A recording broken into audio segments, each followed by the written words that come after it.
Le secret du bonheur. Chers frères, chères sœurs, chers amis, je vous souhaite la bienvenue à notre message de ce dimanche. Merci de votre fidélité. Nous prions que la parole de Dieu parlera à votre cœur et que vous pourrez la mettre en pratique tout de suite.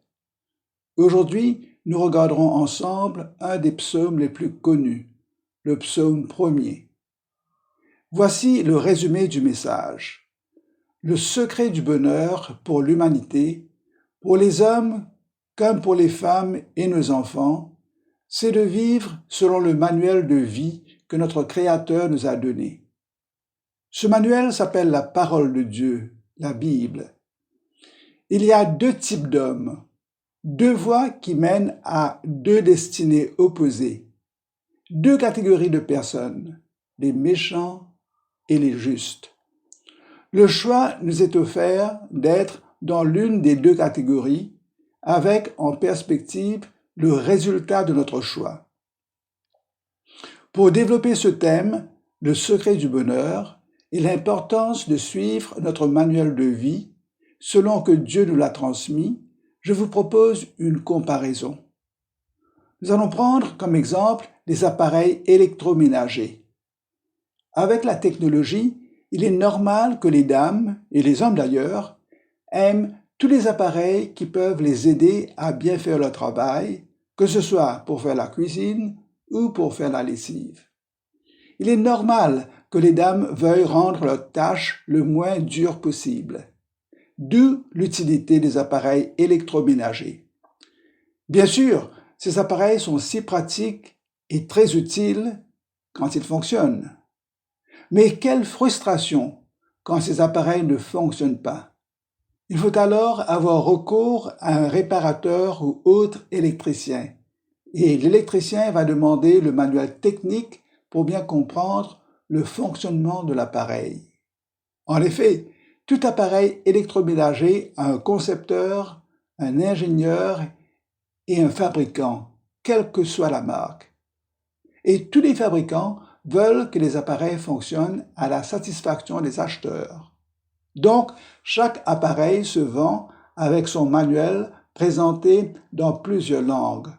Sans ce livret détaillé avec les petits croquis et des notes d'explication, il serait difficile de réparer l'appareil en cas de dysfonctionnement. En plus, à l'achat des appareils, on demande toujours s'il y a un service après-vente et si les pièces de rechange sont disponibles pour des réparations éventuelles.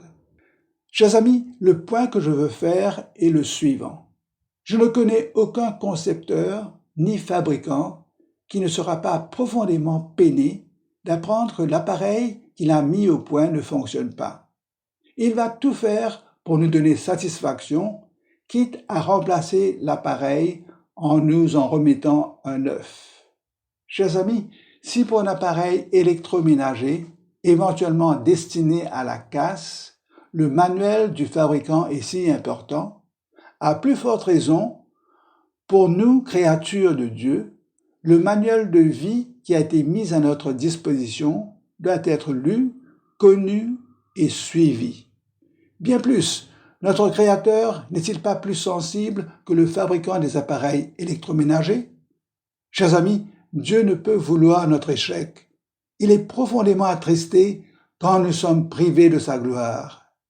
Il désire notre bonheur tel qu'il est présenté dans son manuel qui nous est destiné. Pour l'appareil qui ne fonctionne pas, nous retournons chez le fabricant ou le revendeur. Mais pour notre vie gâchée, que faire? Sinon nous tourner vers celui qui nous a façonnés et au nom de Jésus, lui demander de nous recréer. Le revendeur pourrait nous donner un appareil tout neuf, mais Dieu fera de nous de nouvelles créatures en Jésus-Christ. C'est par la foi en Jésus-Christ que nous sommes purifiés de toute imperfection, de tout péché, et que Dieu nous déclare justes à ses yeux. Par la foi en Jésus, Dieu nous accorde la sainteté égale à la sienne. Chers amis, vous serez d'accord que tous, hommes, femmes, enfants, souffrent du dysfonctionnement. Nous ne vivons pas comme nous le souhaitons. Il y a chez tous ce désir de connaître le bonheur avec la paix d'esprit. Or, nous reconnaissons que nous avons tous fait quelque chose qui nous prive du bonheur. Et nous soupirons tous en disant « Si seulement je le savais, si seulement je n'avais pas pris cette décision, si seulement je n'avais pas fait cette bêtise. » Et les si se prolongent sans fin. Réveillons-nous. Sans le manuel de Dieu, nous ne saurons et nous ne pourrons réparer ces dysfonctionnements qui nous rendent si misérables. Pour vous parler du secret du bonheur, j'ai choisi le premier psaume que beaucoup ont appris par cœur. Si vous ne l'avez pas encore fait, je vous recommande de le mémoriser sans tarder. Ce psaume contient le secret du bonheur. En 6 petits versets, il résume le bonheur des hommes, le bonheur des femmes et des enfants, tout en nous mettant en garde contre des choses qui vont nous priver du bonheur que notre Créateur désire pour nous tous. Je vous donne la lecture du psaume en faisant suivre chaque verset de commentaire. Voici le premier verset. Heureux l'homme qui ne marche pas selon le conseil des méchants, et qui ne s'arrête pas sur la voie des pécheurs, et qui ne s'assied pas en compagnie des moqueurs.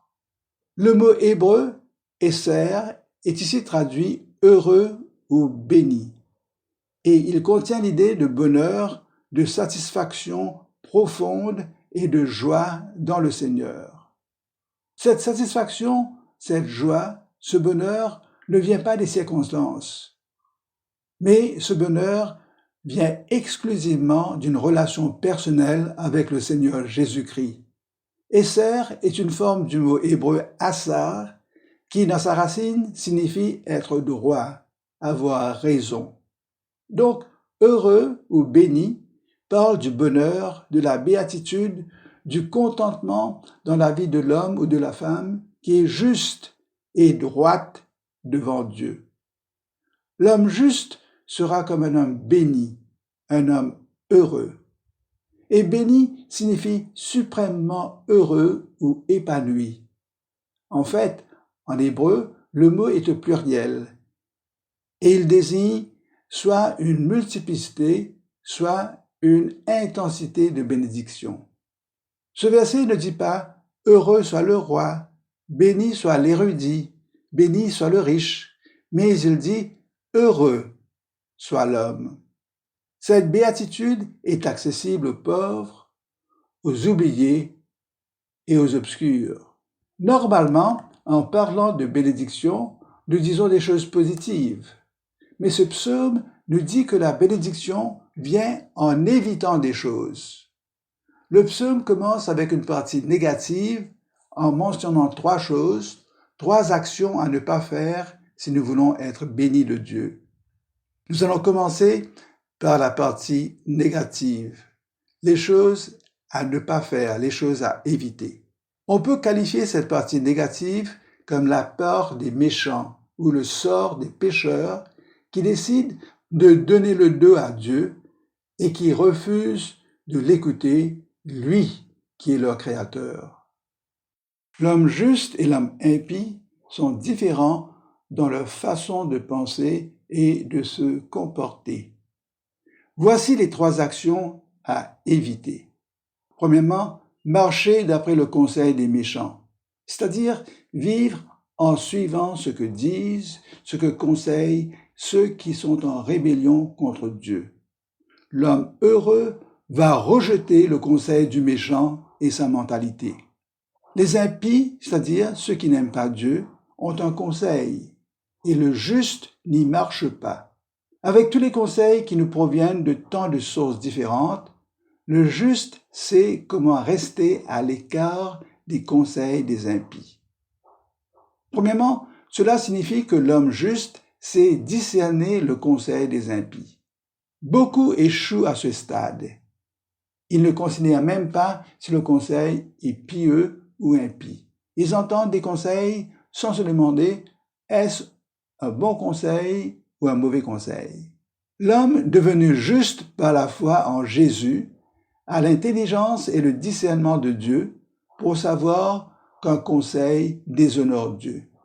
Vous savez, notre conscience, notre esprit et notre cœur, qui n'ont pas été purifiés et renouvelés par le sang de Jésus, pourraient nous suggérer des idées impies. Mais le juste sait où trouver des conseils pieux. Tes préceptes font mes délices, ce sont mes conseillers, nous dit le psalmiste. La parole de Dieu est toujours le meilleur conseiller, et les conseillers pieux apportent toujours la vérité de la parole de Dieu pour aider quelqu'un qui veut être conseillé. La deuxième chose à éviter, s'arrêter dans la voie des pécheurs.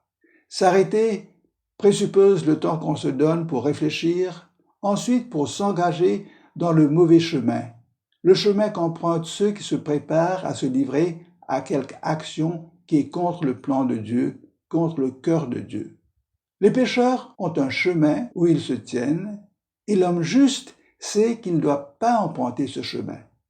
Voie veut dire chemin. Cela indique une direction. L'homme juste ne voyage pas dans la même direction que les pécheurs. L'homme juste refuse les activités qui déshonorent Dieu et ses commandements. D'ailleurs, l'homme juste n'a pas peur de prendre le chemin moins fréquenté que Dieu lui montre. Ce chemin, c'est Jésus, car Jésus nous mène à la bénédiction, Jésus nous mène au bonheur et Jésus nous mène à la vie éternelle.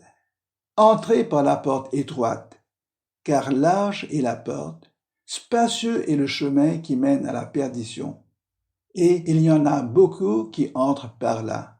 Mais étroite est la porte, resserré est le chemin qui mène à la vie, et il y en a peu qui les trouvent. Fin de citation. Les justes peuvent avoir la confiance décrite dans le psaume 16 au verset 11. Tu me feras connaître le sentier de la vie. Il y a d'abondantes joies devant ta face, des délices éternelles à ta droite. Chers amis, Dieu nous donne un seul chemin. Ce chemin s'appelle Jésus-Christ. La troisième chose à éviter, s'asseoir dans la compagnie des moqueurs. C'est-à-dire passer son temps en la présence de ceux qui se moquent de Dieu, de sa sainteté et de sa parole. Ceux qui discutent vainement pour essayer de se donner raison et pour faire des plaisanteries ou dire des vulgarités contre Dieu. Les moqueurs aiment se réunir pour critiquer et remettre en question les choses de Dieu. L'homme juste ne va pas s'asseoir en leur compagnie. Quand d'autres disent du mal de Dieu, il ne faut pas s'asseoir avec eux. Attention à la moquerie, car nous allons alors occuper le siège du moqueur. Au lieu de cela, nous devons être fiers de suivre Dieu et d'écouter Jésus-Christ. Le juste ne partage pas les fausses croyances. Il ne va pas s'associer au comportement des impies. Il met un mur de feu autour de lui. Vous savez que les mauvaises compagnies corrompent les bonnes mœurs. L'humaniste parle beaucoup de tolérance pour dire que toute opinion doit être considérée. Or, pour le juste, tout doit être à la mesure de la parole de Dieu. La satisfaction dans le Seigneur nécessite une séparation ainsi que le rejet des propositions et des systèmes iniques du monde. Donc, il y a 3 choses à éviter si nous désirons connaître le bonheur pour lequel Dieu nous a créés. Et je vous relis le premier verset. Heureux l'homme qui ne marche pas selon le conseil des méchants, qui ne s'arrête pas sur la voie des pécheurs et qui ne s'assied pas en compagnie des moqueurs. Chers amis, vous constatez que ces 3 actions sont comme 3 pas successifs qui descendent dans le gouffre et qui portent vers le malheur et la ruine. C'est comme une spirale infernale. C'est la courbe du péché. La grande leçon à tirer de ce verset, c'est que le péché est progressif. Un penchant ou un acte impie en entraîne un autre. Celui qui agit par mauvais conseil peut bientôt faire des actions mauvaises. Et celui qui se livre à des actions mauvaises peut finir sa vie dans la révolte, la rébellion, comme on dit, l'apostasie totale contre Dieu. Ces actions nous porteront encore plus loin de notre Créateur, qui seul connaît la recette de notre bonheur, parce que c'est lui qui nous a formés. Dans un état de rébellion contre Dieu, nous ne serons pas capables de dire « C'est toi qui as formé mes reins, qui m'as tissé dans le sein de ma mère. Je te loue de ce que je suis une créature si merveilleuse. Tes œuvres sont admirables, et mon âme le reconnaît. » Nous allons maintenant passer à la partie positive, les choses à faire. Et je vous lis le 2e verset. « Mais qui trouve son plaisir dans la loi de l'Éternel et qui la médite jour et nuit. » Il y a dans ce psaume 2 pôles, des contraires, des contrastes. Bénie est la personne qui prend plaisir dans la parole de Dieu et qui en fait l'objet de sa méditation et qui la met en pratique. C'est ici le secret du bonheur. La chose recommandée est la parole de Dieu qui contient la sagesse pour ses créatures. La loi de l'Éternel est notre manuel de vie. Le plaisir de cette personne est dans la loi de l'Éternel. Et l'expression « la loi de l'Éternel » est utilisée pour décrire la parole de Dieu dans son ensemble. Le juste est émerveillé à la lecture de la parole de Dieu. Pour savoir si votre délice, pour savoir si votre plaisir se trouve dans la parole de Dieu, vous pouvez calculer le temps que vous y consacrez. Quand on est saturé de la parole, nos affections sont différentes. Nos désirs ne sont plus les mêmes. Le cœur nouveau du juste est décrit ainsi. C'est Dieu qui parle. Je cite, « Je vous donnerai un cœur nouveau. Je mettrai en vous un esprit nouveau. J'ôterai de votre corps le cœur de pierre, et je vous donnerai un cœur de chair. Je mettrai mon esprit en vous. Je ferai de sorte que vous suiviez mes ordonnances et que vous observiez et pratiquiez mes lois. » Le juste médite la loi de l'Éternel jour et nuit. Méditer jour et nuit nous fait penser à ruminer. Ruminer veut dire mâcher sans cesse pour extraire le jus du fourrage vert comme le bœuf. Pour nous, la substance de notre méditation, la nourriture pour la méditation est la parole de Dieu. Il est ici question de la primauté, de la centralité de la parole de Dieu dans notre vie. Notre niveau de croissance se reflète dans notre temps passé dans l'étude de la parole. Et ici, le but de la méditation est de remplir notre esprit de la parole de Dieu, et non pas de faire le vide. Faire le vide, c'est laisser envahir son esprit par toutes sortes de choses qui vont nous faire du tort. Chers amis, vous ne serez nullement étonnés d'entendre qu'il y a un seul homme qui a trouvé son plaisir dans la loi de l'Éternel. C'est Jésus-Christ. En ce qui nous concerne, cet amour de la parole est possible quand nous appartenons à Jésus. C'est lui qui met dans notre cœur l'amour de la vérité. Je fais mes délices de tes statuts. Je n'oublie point ta parole. Alors que le cœur du pécheur est dans la tourmente aussi longtemps qu'il rejette la parole de Dieu. À quoi peut-on comparer la personne qui trouve son plaisir dans la méditation de la parole de Dieu? Voici la comparaison. Cette personne est, premièrement, comme un arbre planté près des courants d'eau. Deuxièmement, qui donne son fruit en sa saison. Troisièmement, dont le feuillage ne se flétrit point. Quatrièmement, tout ce qu'il fait lui réussit. Un arbre planté révèle l'intention d'un jardinier. Retiré du désert du monde, du péché, une plante envahie par les ronces, mais transplantée dans un lieu prospère. Chers amis, Dieu nous enlève du désert du monde, envahi par le péché, pour nous transplanter dans un écosystème spirituel propice à notre prospérité. On y voit la main invisible de Dieu. Par le miracle de la nouvelle naissance, Dieu nous plante dans un autre lieu. Par son esprit, Dieu nous saisit pour nous planter dans sa parole, près des courants d'eau. Cette image témoigne d'une vie renouvelée, pas près de l'eau stagnante. Donc, nous recevons grâce sur grâce. Ses provisions dépassent nos besoins. On dit que les grands arbres, par exemple un chêne adulte, a besoin d'environ de 200 litres d'eau par jour pour maintenir ses 150 000 feuilles vertes. Chaque jour, cet arbre boit autant d'eau que consomment 130 personnes. Il est donc vital pour cet arbre de plonger ses racines profondément pour puiser l'eau dont il a besoin pour rester en vie. La personne qui met sa confiance en Dieu est comme cet arbre.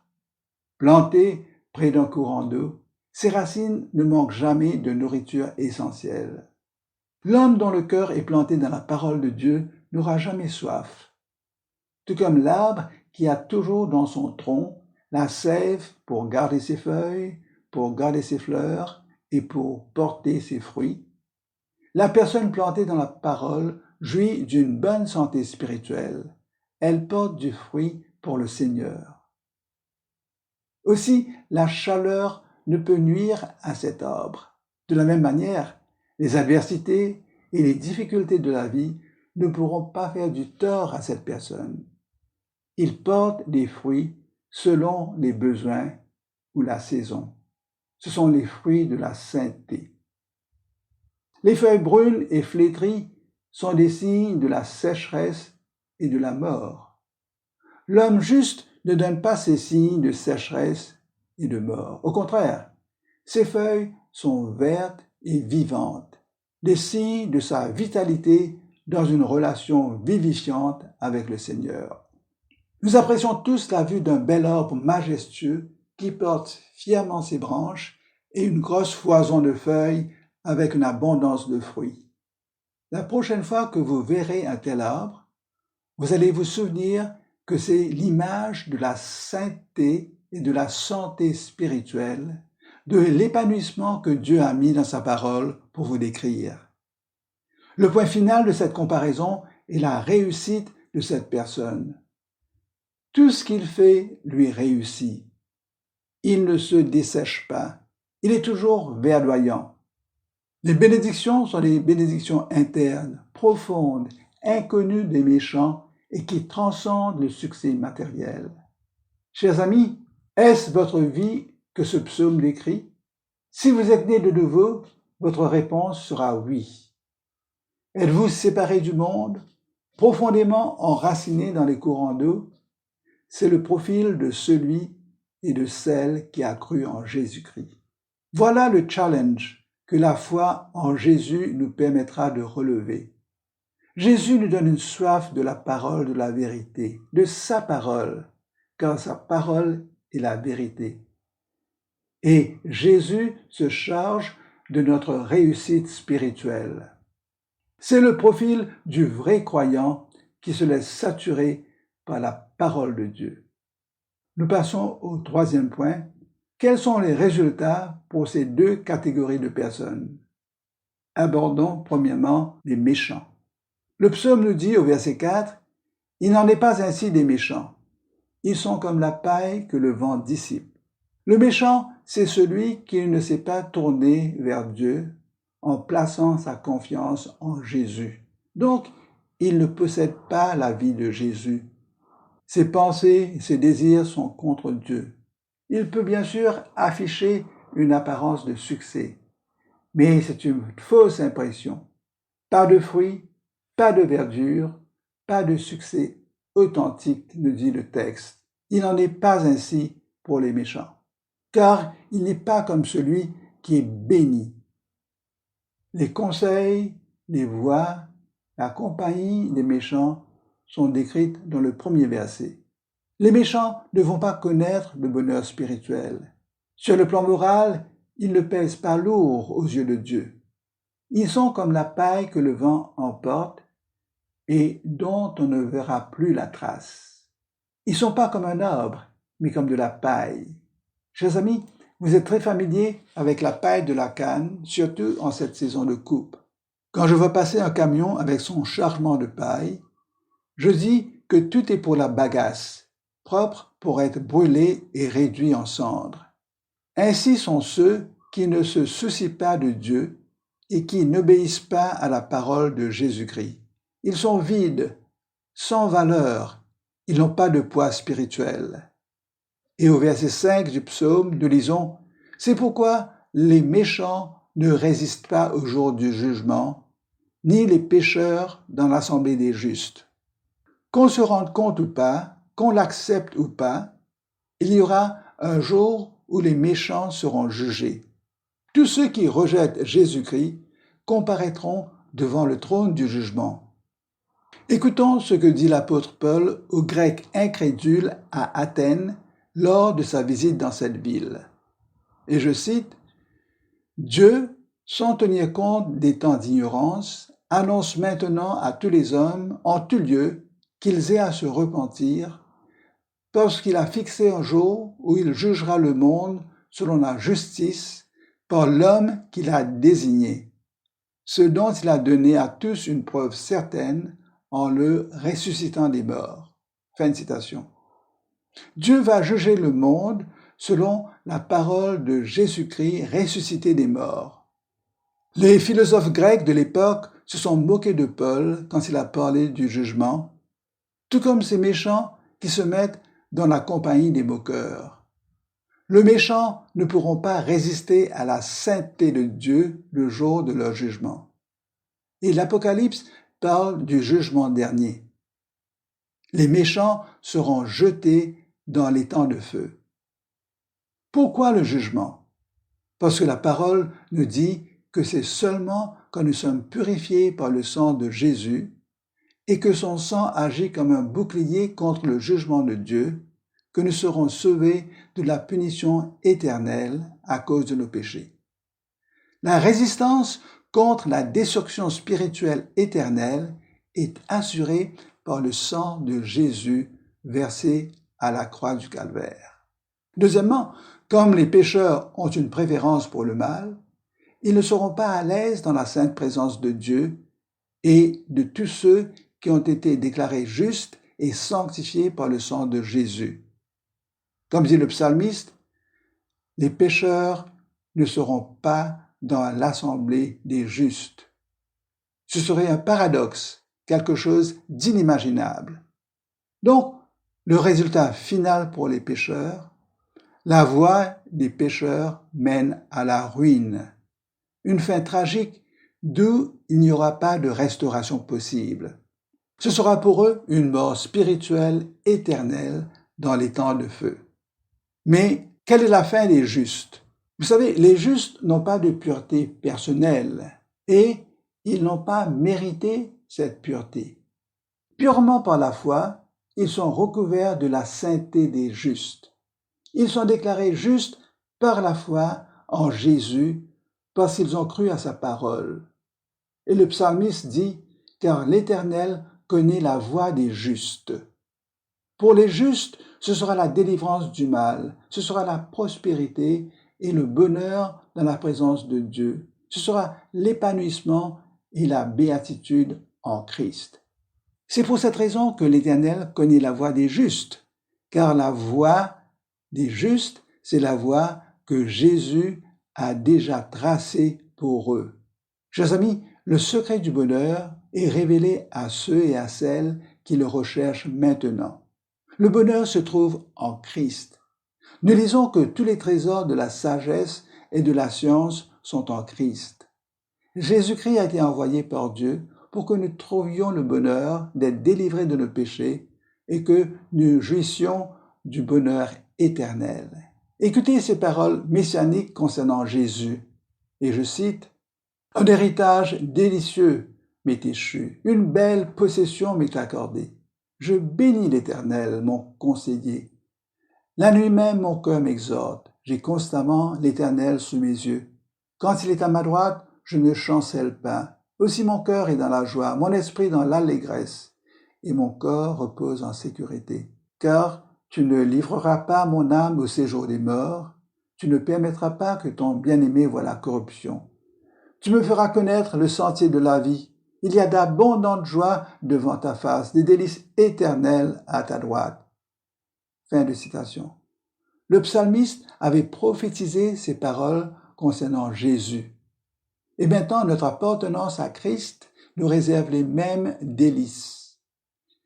Chers amis, le secret du bonheur est en Jésus, dans la foi que nous plaçons en Jésus-Christ, car il est celui qui nous mène dans la présence de Dieu. Nous vous exhortons de choisir la voie des justes, en mettant votre entière confiance en Jésus dès maintenant. Demandez pardon à Dieu pour vos péchés et dites-lui de vous retirer de la voie des pécheurs qui mène à la mort et de vous placer dans la voie étroite de la vie éternelle que Jésus a ouverte par son sang versé à la croix du Calvaire pour vous tous. Vous savez, le psaume 1 est repris par le prophète Jérémie qui lui parle de malédiction et de bénédiction. Je vous cite les versets 5 à 8 de Jérémie. Jérémie 17, 5 à 8, où le prophète parle de deux catégories de personnes dans le monde, ceux qui sont maudits et ceux qui sont bénis. Je cite, « Ainsi parle l'Éternel, maudit soit l'homme qui se confie dans l'homme, qui prend la chair pour son appui et qui détourne son cœur de l'Éternel. Il est comme un misérable dans le désert. Il ne voit point arriver le bonheur. Il habite les lieux brûlés du désert, une terre salée et sans habitants. Béni soit l'homme qui se confie dans l'Éternel et dont l'Éternel est l'espérance. Il est comme un arbre planté près des eaux et qui étend ses racines vers le courant. Il n'aperçoit point la chaleur quand elle vient, et son feuillage reste vert. Dans l'année de la sécheresse, il n'a point de crainte, et il ne cesse de porter son fruit. Nous entendons l'écho du psaume 1er aussi dans la bouche de Jésus, quand il emploie le mot « heureux » et qu'il donne les signes distinctifs du bonheur. Écoutez la parole de Jésus. « Heureux les pauvres en esprit, heureux ceux qui ont faim et soif de la justice, car ils seront rassasiés. Heureux les miséricordieux, car ils obtiendront miséricorde. Heureux ceux qui ont le cœur pur, car ils verront Dieu. Heureux ceux qui procurent la paix, car ils seront appelés fils de Dieu. Heureux ceux qui sont persécutés pour la justice, car le royaume des cieux est à eux. » Chers amis, nous concluons ce message en citant les versets 12 à 15 du psaume 92 qui parle des justes en reprenant cette belle métaphore de l'arbre planté près des courants d'eau. Je vais citer le psaume 92, les versets 12 à 15. « Les justes croissent comme le palmier, ils s'élèvent comme le cèdre du Liban. Plantés dans la maison de l'Éternel, ils prospèrent dans les parvis de notre Dieu. Ils portent encore des fruits dans la vieillesse, et ils sont pleins de sève et verdoyants, pour faire connaître que l'Éternel est juste. Il est mon rocher, il n'y a point en lui d'iniquité. » Fin de citation. Chers amis, sur cette note, nous vous remercions de votre attention. Que le Seigneur Jésus vous couvre de sa sainteté, par laquelle Dieu peut vous déclarer juste et vous accorder votre place dans l'assemblée des justes. Pour tout éclaircissement, veuillez nous appeler sur le 5 251 4952. Le 5 251 4952. Merci de votre attention. À bientôt.